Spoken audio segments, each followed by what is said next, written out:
खुवाई हांखरो काइजार project फियोगै रिजाखा हास्टिनी मंत्री अक्रा doctor Manik Sahani याग्रमै सांग्रं सालो दिपनि दामचिनै तामानि जराव खुवाई बखास्टिनी बाइजालबाड़ी रंग नखलाव पान्दाया फंचें जाखा ओ सालो मंत्री अक्रा डॉक्टर मानिक साहा बाइजालबाड़ी नाइमथांखर ते बाइजालबाड़ी रंग नकनि खरक बाची रंग स्रंनाय रकनि बागै रंग तंगनक बो फियोगै रिखा आबनो कारै तेलियामुरा बखास्टिनी ते काइदक प्रोजेक्ट फियोगै रिजाखा वर्चुअल पान्दानि बिसिंतै ओ सालो मानजाक रक अंखा तिप्रासा हामक्राय तांबेदिकनि मंत्री विकास देबबर्मा एमएलए रंजित देबबर्मा हास्टेनी नाइमथां रकनि डीआईजी अनुराग धनकर ककनारक थानी हास्टेनी मंत्री अक्रा डॉक्टर मानिक साहा त्रिपुरा हास्टेनो तयै तामो साका खनावै नाइटि नक पार्ट न्यूज नि मांगप्लिव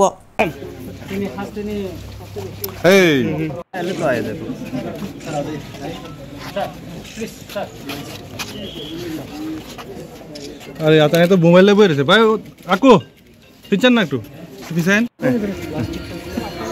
भाई हाटा वो दादू दादू ना दादा दादा दादा इधर दादू ना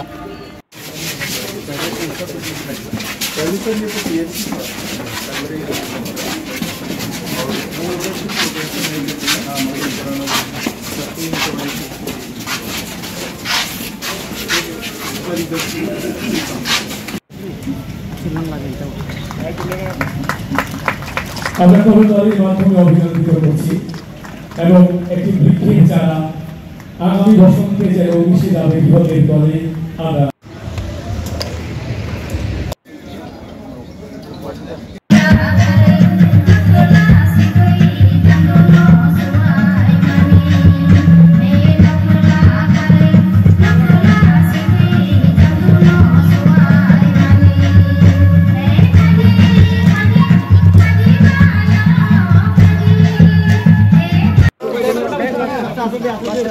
तो सामने दिखा है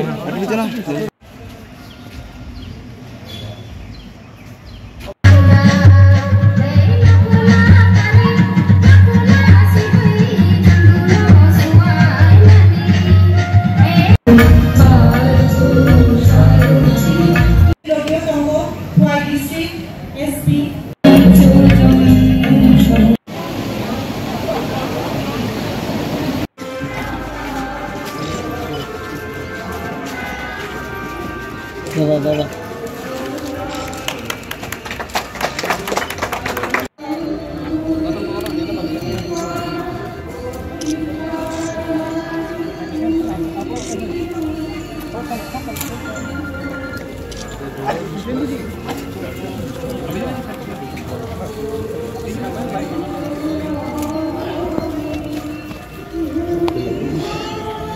আস্তে লাড়া না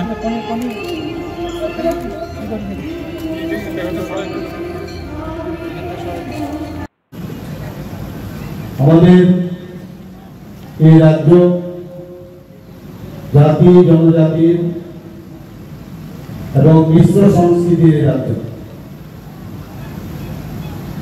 এবং সারা ভারতবর্ষে এখন ত্রিপুরা নিয়ে একটা আলোচনা বিষয় দাঁড়িয়েছে যে গত কয়েক বছরে আমরা যেভাবে ত্রিপুরাতে শান্তি প্রতিষ্ঠিত হয়েছে এইভাবে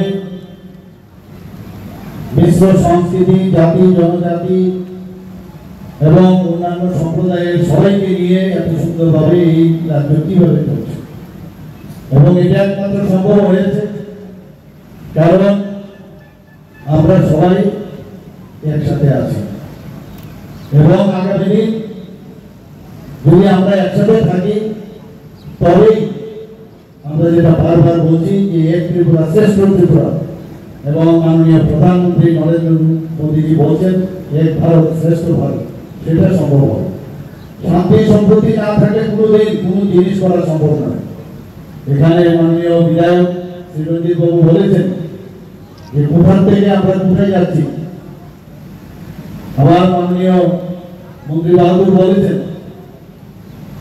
যে আগে কি ছিল খোয়াই ডিস্ট্রিক্ট প্রস্তুত করে রাখা হয়েছে খোয়াইকে শুধু খোয়াই না বহু জায়গায় ত্রিপুরার বহু ডিস্ট্রিক্ট আগরতলা শহরে কয়েকটা স্কুল কলেজ কয়েকটা বিল্ডিং বানিয়েছে আর সমস্ত জায়গায় উন্নয়নের ছোঁয়া আমরা দেখতে পেয়েছি। কিন্তু আমাদের সরকার আসার পর মাননীয় প্রধানমন্ত্রী নরেন্দ্র মোদীজি, কারণ আমাদের যে ইঞ্জিন, সামনের ইঞ্জিন যেভাবে আমাদের চালান, ডাবল ইঞ্জিনের সরকার, পেছনের ইঞ্জিনও সেভাবে আমরা করতে চাই। আর এটার নামেই আজকে ভারতবর্ষ এই কারণেই আজকে সারা পৃথিবীর মধ্যে চতুর্থ স্থানে অর্থনৈতিক দিক দিয়ে প্রতিষ্ঠিত হয়েছে। সেটা চারটি কেন কথা নয়, এর আগে 11তম স্থানে ছিল, সেই জায়গায় এখন এসে চতুর্থ স্থানে এসেছে। এবং আমি জানি না ভারতীয় মাননীয় প্রধানমন্ত্রী যে বিকশিত ভারতের যে 2047 সনের যে ডাক উনি দিয়েছেন, যে আগামী দিনে তৃতীয় স্থানে আসার কথা বলছেন, যে 2047 আমরা কোথায় যাব সেটা এখনই অনুমান করা যায়। মাননীয় প্রধানমন্ত্রী সব মানুষের, গরিব মানুষদের কথা শুনে, গরিব মানুষদের কথা ভাবেন। 3-4 ঘন্টা ঘুমাননি, বাকি সময় সব মানুষের কথা চিন্তা করেন। বিশেষ করে 2014 পর মাননীয় প্রধানমন্ত্রী যখন ওনার এই প্রধানমন্ত্রীর দায়িত্ব নিলেন, জনজাতিদের উন্নয়নে উনি সর্বপ্রথম একজন রাজনীতিবিদ এবং প্রধানমন্ত্রী ওনাদের উন্নয়নের জন্য, ওনাদের সামাজিক উন্নয়নের জন্য আমাদের দিশা দিয়েছেন। আমরাও সেভাবে কাজ করছি, আগে কিন্তু আমরা সেটা দেখতে পাই না। আমি এখানে যারা এখানে দুটো প্রকল্পে যেটা ফিজিক্যালি আমরা উদ্বোধন করলাম, তাছাড়াও যেটা ভার্চুয়ালি আমরা আরো 6টা প্রকল্পে ভার্চুয়াল আমরা উদ্বোধন করলাম। যারা ওই ভার্চুয়ালি উপস্থিত আছেন সবাইকে, ওনাদেরকে আমি হার্দিক অভিনন্দন, শুভেচ্ছা জানাচ্ছি। বন্ধুগণ, রাজ্য সরকার উন্নয়নের জন্য কয়েকটা যে বিষয় সেগুলো অগ্রাধিকার দিয়েছে, সেটা শিক্ষাই হোক, স্বাস্থ্যই হোক, কমিউনিকেশন, উন্নত যোগাযোগ ব্যবস্থা।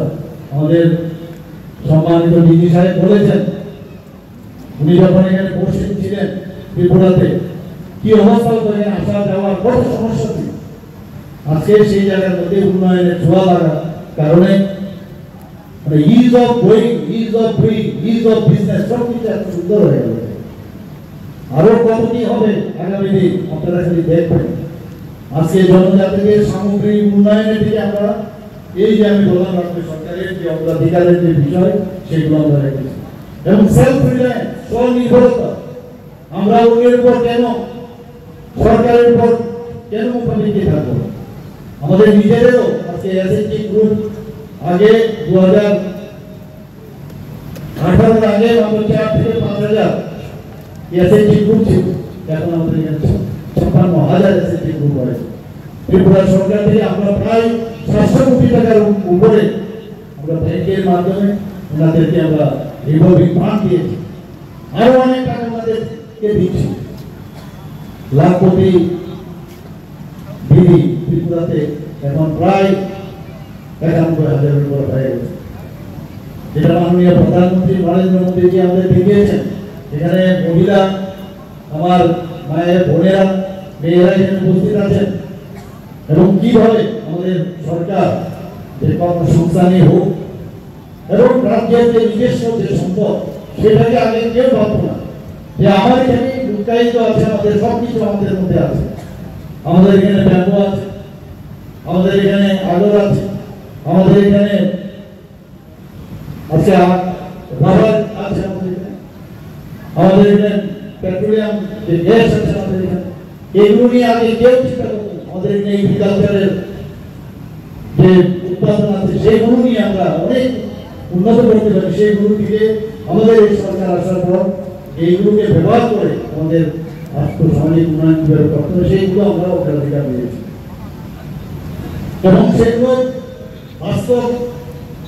বাস্তবিক যে সমাধান, শুধু বলা না, সেগুলো কিভাবে আমরা কাজ করছি। এবং কাজ থেকে আমাদের যশস্বী প্রধানমন্ত্রী নরেন্দ্র মোদীজি আমাদেরকে বুঝেছেন। বহু জায়গায় উনি বলেছেন, যান ত্রিপুরাতে গিয়ে দেখুন উন্নয়ন কাজ করা। আমাকে অনেকেই বলেছেন, অনেক মুখ্যমন্ত্রী বলেছেন, অনেক সর্বভারতীয় স্তরের নেতারা বলছিলেন যে মাননীয় প্রধানমন্ত্রী বিভিন্ন জায়গায় যখন দেখা হয় আপনাদের বিষয়ে কথা বলছিলেন।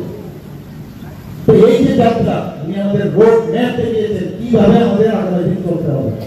ভাষণের জন্য ভাষণ না, কাজের মাধ্যমে পরিচয়। কেউ থাকবে না এই পৃথিবীতে, সবার একটা নির্দিষ্ট যেটা সবচেয়ে বড় সত্য যে সবাই আমরা কিন্তু একটি মৃত্যু আছে, জন্মের পরে কিন্তু কনফার্ম, কিন্তু কাজই কিন্তু থাকবে এবং কাজ করার যে আমাদের মার্গদর্শন মাননীয় প্রধানমন্ত্রীজি আমাদের দিয়েছেন। আমরা শুধু একটা পাড়া বা একটা শহর উন্নয়নের দিকে আমরা যাচ্ছি না, আমরা যাই আমি প্রায় বহু জায়গায় আমি বলেছি যে সমস্ত ডিস্ট্রিক্টের শহর নগর উন্নয়ন জায়গা যে আমাদের মিউনিসিপ্যালিটি হোক সমস্ত জায়গায় প্রতিটা মানে গ্রাম পঞ্চায়েত থেকে শুরু করে ডিসি থেকে আরম্ভ করে সব জায়গায় আমাদের উন্নয়ন করতে হবে, সেই বিষয়ে আমরা কিন্তু কাজ করছি। ইনফ্রাস্ট্রাকচার ডেভেলপমেন্ট আমাদের প্রায়োরিটি বিষয়। ইনফ্রাস্ট্রাকচার না থাকলে মানুষ কোথায় যাবে, কোথায় আমাদের খামতি আছে এখনো ইনফ্রাস্ট্রাকচার। আমার মনে হয় যেন কেন অন্যান্য বিদেশে যদি সেখানে যদি এত সুন্দর ইনফ্রাস্ট্রাকচার করতে পারে তো আমাদের এখানে কেন হবে। কিন্তু যে মানসিকতা 35 বছর 5 বছর মাঝখানে যে ভোট আমল যেইভাবে চললেই চলবে, কিছু করতে হবে না, খালি সরকার বসে থাকো, আবার চলে যাবো, আবার আসবো, বিরোধিতা করবো, এইভাবেই চলো। প্রধানমন্ত্রীকে এইভাবে রাজনীতি করতে আমাদের শেখায়নি। প্রধানমন্ত্রী বলছে রাজনীতি না করে রাজনীতি করা যায়। কিভাবে রাজনীতি করা যায়? কারোর বাড়িতে জল নেই, জল দেওয়া এবং তার জন্য একটা প্রকল্প করেছে জল জীবন মিশনের মাধ্যমে জল দেওয়া। এর মধ্যে কি রাজনীতি আছে? কারোর ঘর নেই, উপরে মাথা গুঁজে যাওয়ার জন্য তার জায়গা নেই, সেই জায়গায় প্রধানমন্ত্রী আবাস যোজনার মাধ্যমে ঘর দিয়েছে। আজকে ইলেকট্রিসিটি নেই, ইলেকট্রিসিটি দিয়েছে। যেখানে টয়লেট নিয়ে কত কথা হয়েছে, যে মুখ্যমন্ত্রী প্রধানমন্ত্রী টয়লেট নিয়ে কথা বলছেন, সেই জায়গায় টয়লেট আছে সারা পৃথিবীর মধ্যে বহু জায়গায়, আমাদের এখানে আছে বহু জায়গায় মুক্ত অঞ্চল হিসেবে আমরা ঘোষণা করছি যে টয়লেটের জন্য মা বোনদের কি অসুবিধা হয় সেটা মাননীয় প্রধানমন্ত্রী জানাবেন। সেটা হচ্ছে উন্নয়ন। আমাদের স্বাস্থ্য সুরক্ষাতে আমরা নজর দিয়েছি। শিক্ষা আমাদের কাছে প্রায়োরিটি সেক্টর। আজকে এখানে একদিকে সুরক্ষার কথা বলা হয়েছে, সুরক্ষার জন্য আমরা এখানে বাড়ির বাড়িতে যে আজকে থানা উদ্বোধন করলাম। ছেলে মেয়েদের থাকার জন্য এসটি সম্প্রদায়ের যাতে থাকে তাদের ব্যবস্থা করা হয়েছে। আজকে প্রজেক্টে যে হয়েছে সেখানে স্বাস্থ্যের বিষয় এখানে এসছে, শিক্ষার বিষয় এসছে এবং আমরা চাই যে গ্রামীণ যে জনগণ আছেন তাদের যাতে আর্থিক উন্নয়ন হয় সেদিকে আমাদের যে অগ্রাধিকারের বিষয়গুলো আছে। এবং শুধু এইভাবে থাকলে হবে, আমাদের সামাজিক ভাবে আমাদের সবাই একজন আরেকজনের সাথে ভালো রিলেশন, সেই সুসম্পর্ক, একটা আর্থিক রিলেশন, রাজনীতি করতে এবং আমাদের সরকার চালাতে অনেকে হয়তো অনেক কিছু পাবে, হয়তো পাবে না, কিন্তু মানুষ যখন বুঝবে যে একটা হিউম্যান টাচ এই সরকারের আছে, হিউম্যান টাচ আছে, এবং সেটা হচ্ছে সবচেয়ে বড় পথ। এবং আমরা এই সরকার সেই ব্যাপারে কাজ করছি। মাননীয় প্রধানমন্ত্রী বহু ফ্ল্যাগশিপ প্রকল্প আমাদের সবসময় বলেন, বিভিন্ন মিটিং আমাদের যেতে হবে এবং আপনারা শুনে খুশি হবেন প্রায় 13টার মতো ফ্ল্যাগশিপ আছে। সেই ফ্ল্যাগশিপ প্রকল্পের মনিটরিং হয়, আগে এগুলো আমরা দেখিনি। এই ফ্ল্যাগশিপ প্রকল্পে আমরা বহু জায়গার মধ্যে প্রায় 100% আমাদের স্যাচুরেশন পয়েন্ট, তো কোনো জায়গায় 85%, কোনো জায়গায় 94%। তো এইগুলো নিয়ে আমাদের সবসময় এই রিপোর্টিং করতে হবে। প্রধানমন্ত্রী আবাস যোজনা, পিএম কিষাণ সম্মান নিধি, পিএম উজ্জ্বলা যোজনা, আয়ুষ্মান ভারত জন আরোগ্য যোজনা, আপনারা জেনে খুশি হবেন যে আমরা ত্রিপুরাতেও মাননীয় প্রধানমন্ত্রীর যে আয়ুষ্মান ভারত জন আরোগ্য যোজনা চলছে, কিন্তু তার ক্যাবিং আছে। বিপিএল এর যারা খুশি আছে তাদের উপরেও যারা অনেক লোক আছে যে তারাও কিন্তু এই স্বাস্থ্য সমস্যা নিয়ে প্রবলেম হয়।